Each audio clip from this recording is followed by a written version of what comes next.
여러분 일본 취업하면 떠오르는 가장 대표적인 이미지 하면 여러분 어떤 거 생각나세요? 워낙에 다양한 내용이 떠오르겠지만 그중에 가장 대표적인 내용은 일자리가 많다라는 점을 부정할 수 없겠는데요. 한국과 비교해서 압도적인 내수시장 그리고 국토 크기에서 기인한 물리적인 일자리가 많은 것은 물론일 거고요. 일본 내 취업을 희망하는 인원수 대비 절대적인 일자리도 상당히 많은 편이라고 볼 수 있습니다. 사실 이러한 내용을 설명하는 대표적인 통계 지표가 바로 구인 배율이라는 것인데요. 쉽게 이야기해서 구직자 한 명당 일자리가 몇 개가 있는지를 나타내는 지표입니다. 사실 대한민국에서는 그렇게 크게 쓰이는 지표는 아니긴 해요. 그래서 적극적으로 활용하지 않기 때문에 일본하고 직접적인 비교를 하는 건 좀 어렵긴 한데 워크넷에서 발표한 2024년 기준 전체 구인 배율은 0.6에서 0.7배를 기록했습니다. 1인당 일자리가 한 개도 되지 않는 의미라고 봐주시면 되겠는데요. 다시 얘기하면 구인을 하는 기업 측이 우위에 있는 시장이라고 보시면 좋겠습니다. 물론 방금의 데이터는 전 연령을 통틀어서 나온 데이터이기 때문에 실제 청년층이 활발히 뛰어드는 대졸 취업 구인 배율은 훨씬 낮을 것이라는 게 중론이긴 합니다. 그럼 실제로 일본의 대졸 구인 배율은 얼마나 될까요? 리크루트웍스 연구소에서 발표한 2026년 대졸 구인 배율은 1.66배라고 합니다. 구직자 수보다 일자리 수가 더 많은 구직자 우위 시장인 것입니다. 역시 일본은 일자리도 많고 취업이 쉽다는 것이 통계로 증명되었다고 볼 수 있는데요. 그런데 과연 순순히 이 데이터를 믿어도 되는 걸까요? 왜냐하면 사실 이 데이터에는 흔히들 관가하는 평균의 오류가 포함되어 있기 때문입니다. 우선 많은 취준생분들이 업계나 직종을 선택하기 전에 먼저 고려하는 것이 바로 기업 규모, 대기업 여부라고 할 수 있습니다.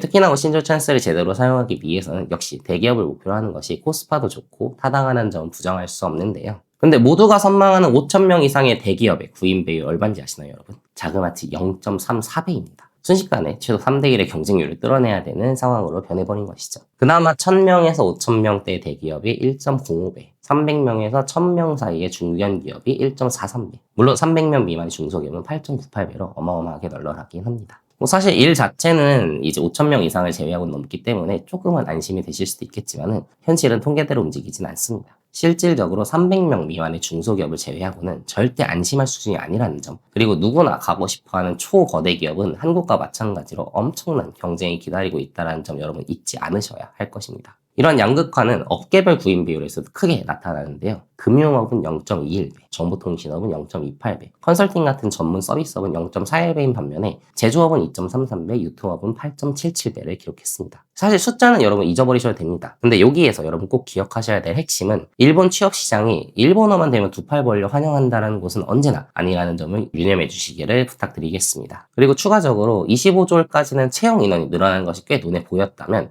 26졸부터는 확실히 인원을 늘리기보다는 전년도와 비슷한 수준을 유지하려는 기업들이 점점 늘어나고 있습니다. 심지어 전체 기업의 구인 인원은 전년 대비 4.1% 감소한 상태이고요. 사실 코로나 이후에 처음 있는 일이기 때문에 향후 예후를 좀 주목해 봐야 될 필요가 있습니다. 전체 구인별로 보면 여전히 넉넉한 구직자 우위의 시장인 것은 사실입니다. 하지만 여러분들이 대부분 선호하는 것은 그렇지 않다라는 점 절대 잊지 마시고요. 그렇기 때문에 지금 눈앞에 있는 27졸 혹은 그 이후 시즌을 노리시는 분들 같은 경우는 더욱 철저히 취업활동에 매진하시기를 추천드립니다. 그럼 뭘 준비해야 될까요? 근데 생각해보니까 그때 일본은 스펙 필요 없다고 하지 않았어요? 오늘은 이 질문에 대해 명확히 답을 해드릴 때가 온 것 같은데요. 이야기하기 전에 한번 애초에 왜 스펙이라는 게 등장했을까라는 것을 먼저 생각해보면 좀 도움이 될 것 같습니다. 사실 그 답은 바로 경쟁이 심해지는 과정에 서로의 우수함을 증명하려다 보니까 만들어진 치킨 게임과 같다라고 할 수 있습니다. 결국 과도한 경쟁이 부른 비극인 건데 일본에서도 경쟁이 엄청난 거대 기업 혹은 특정 업계에서는 스펙이 필요한 경우가 분명 존재합니다. 그 중에서 대표적인 것이 바로 학력, 출신 대학의 네임밸류입니다. 특히 상사나 컨설팅, 외작의 투자은행, IB 등의 업계에서 이런 움직임이 강한 편인데요. 한국에서도 서영고, 서성한 이런 단어가 있듯이 일본에도 구제국이라는 일본에 처음 세워진 전국의 7대 거점 국립대학, 도쿄의 소케이, 와세다 게이오, 마치, 칸사이 칸칸토리츠 등등등 네임밸류에 의해서 필터되는 경향이 꽤나 뚜렷합니다. 그리고 자격증도 은근 많이 따는 편입니다. 한국의 재무회계 같은 일상국이라는 자격증은 상학계, 이제 경영 관련이나 경제 관련 학생들이랑 많이들 도전을 하고 있고요. 또 IT 쪽 전문성 증명을 위한 IT 패스포트라는 자격증도 상당히들 많이 관심을 가지고 있습니다. 이 IT 쪽 이야기 조금 더 해보면 개발자들도 해커톤 많이들 하고요. 데이터 쪽 하시는 분들은 캐글에서 이제 본인의 능력을 검증받아 오는 경우도 많습니다. 그리고 플러스 알파로 여러분 JLPT도 많이들 따시고 있고 이건 외국인이니까 그렇긴 하지만 그리고 한국과 마찬가지로 토익 점수가 높으면 당연히 이득이 되기도 합니다. 근데 이거 쭉 돌이켜보니까 사실 한국이랑 별반 다를 거 없어 보이지 않으신가요?